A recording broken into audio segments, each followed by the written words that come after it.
যত ওষুধ খাবেন ওষুধ বাড়বে, এজন্য আমাদের ওষুধ মুক্ত থাকতে হবে। তো ওষুধ মুক্ত থাকতে হবে মানে ওষুধ ছেড়ে দিয়ে আমার ডায়াবেটিস আছে আমি ওষুধ খাই না এরকম বলদামি করলে কাজ হবে না।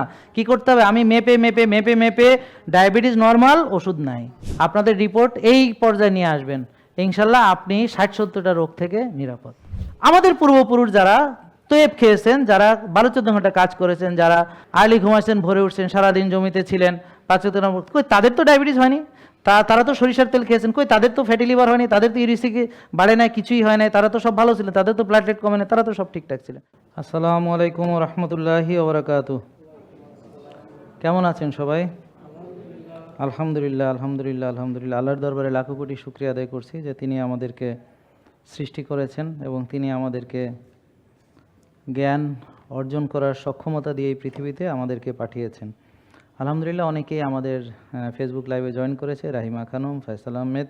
তো আমরা আজকে এখানে এসেছি সবাই সুস্থ থাকতে চাই, তাই তো? তাহলে কে কে রুগী হইতে চায়? কেউ চায় না, তাই না? কিন্তু ঘরে রুগী আছে নাকি? ওষুধ আছে নাকি? সবার ঘরে ওষুধ আছে কিনা? ছোটোখাটো ফার্মেসি আছে কিনা? তো এখন আপনারা কেউই চান না রুগী হইতে, কিন্তু রুগী অলরেডি হইয়া গেছেন, অলরেডি ডান। কেন? কারণ কি? কারণ আপনারা বুঝতে পারেন নাই যে কিভাবে চলাফেরা করলে, খাওয়া দাওয়া করলে রুগী হবেন। তো যদি বুঝতেন তাহলে নিশ্চয়ই সে কাজ করতেন না। তাহলে আপনারা নিশ্চয়ই একমত হবেন যে ব্যায়াম স্বাস্থ্যের জন্য ভালো, কিন্তু আপনারা রেগুলার ব্যায়াম করেন এবং করার পরও আপনারা এখন রুগী হয়ে গেছেন, তাই তো? ব্যায়াম করতে করতে রুগী হয়ে গেছেন না আপনারা? তাহলে কে কে ব্যায়াম করতে করতে রুগী হয়েছে দেখি? একজন হাত তোলেন, কে কে ব্যায়াম করতে করতে রুগী হয়েছে? তাহলে আপনারা ব্যায়াম করতে করতে রুগী হন নাই? তাহলে কিভাবে রুগী হয়েছেন? না করতে করতে। আচ্ছা, তাহলে ব্যায়াম করলে সুস্থ থাকা যায়, তবে শুধু ব্যায়াম করলে সুস্থ থাকা যায় না। তার প্রমাণ হচ্ছে আমাদের ভাই তামিম ইকবাল। দেখেন, উনি একজন অ্যাক্টিভ প্লেয়ার কিন্তু, এবং সিরিয়াস একজন ভালো প্লেয়ার জাতীয় দলের, কিন্তু উনি এই অ্যাক্টিভ মানে খেলার ভিতরে মানে খেলতেছেন, তার ভিতরে অ্যাক্টিভ প্লেয়ার হিসেবে তো 2বার হার্ট অ্যাটাক করলেন মাঠের ভিতরে। তার মানে কি ব্যায়াম করলেই যে সুস্থ থাকা যাবে তাও নয়। এরপর জিম করে সুস্থ থাকে, এখন দেখা গেল 36 বছর মাত্র বয়স, হার্ট অ্যাটাক করে মারা গেল। তাহলে ওর 6 প্যাক সহ কবরে চলে গেল। তাহলে শুধু ব্যায়াম করে সুস্থ থাকা যাবে না, কিন্তু আমরা ব্যায়াম করতে হবে সবাইকে, কিন্তু আমরা করি না, কিন্তু আমরা সুস্থ থাকতে চাই। কি আনন্দ! নামাজ পড়ি না জান্নাতে যাইতে চাই, কি মজা! কি ঠিক আছে না ভাই? ভাইজান, নামাজ পড়ি না জান্নাতে যাইতে চাই। জান্নাতে কে কে যাইতে চাই? কিন্তু আজকে কিন্তু ফজরের নামাজে কিন্তু 3 কাতারও হয় নাই। আজকে ফজরের নামাজে কিন্তু 3 কাতারও হয় নাই।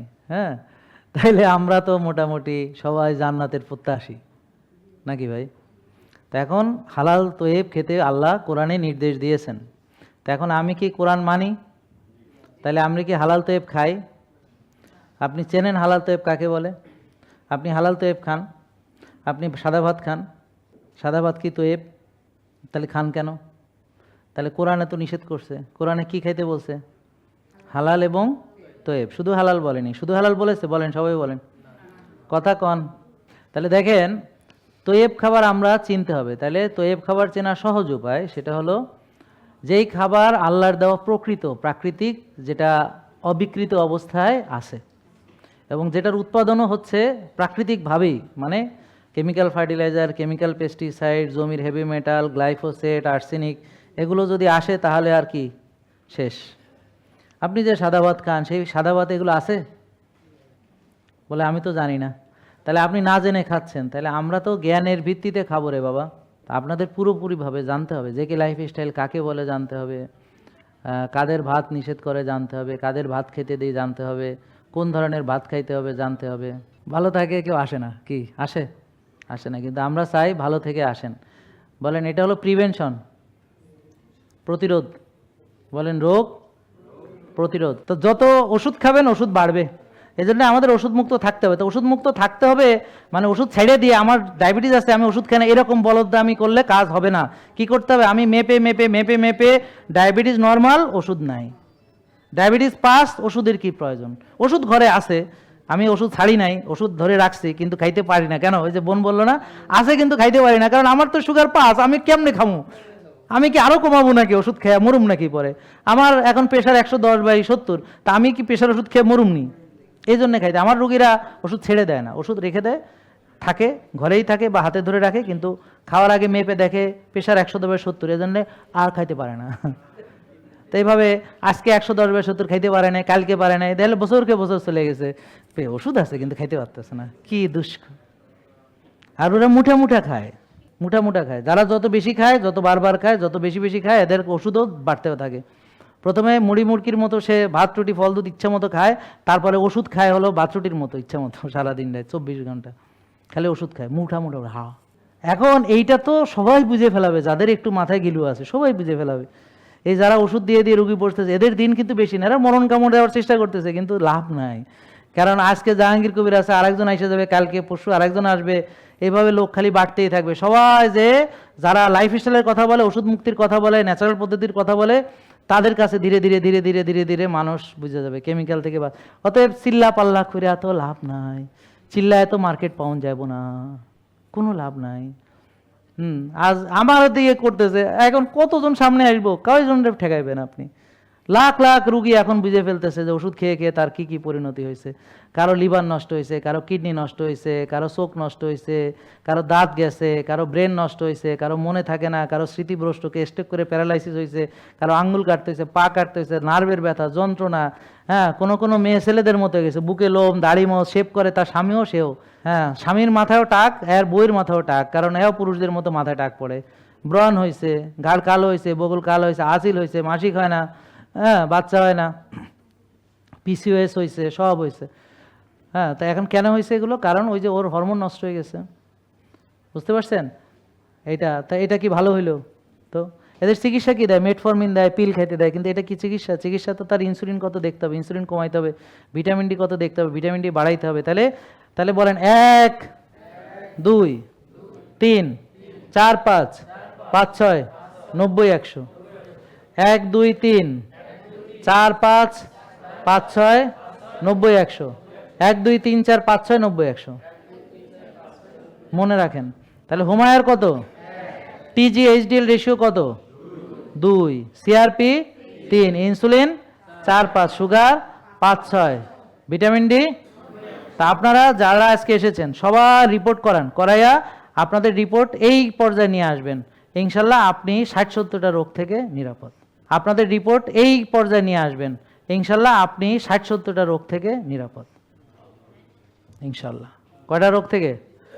60-70টা থেকে নিরাপদ। এরপর অন্য কোনো রোগও যদি হয় আপনি দ্রুত সুস্থ হবেন, যাদের ইমিউনিটি খারাপ তাদের চাইতে। এটা হলো ইমিউনিটি ভালো রাখার জন্য।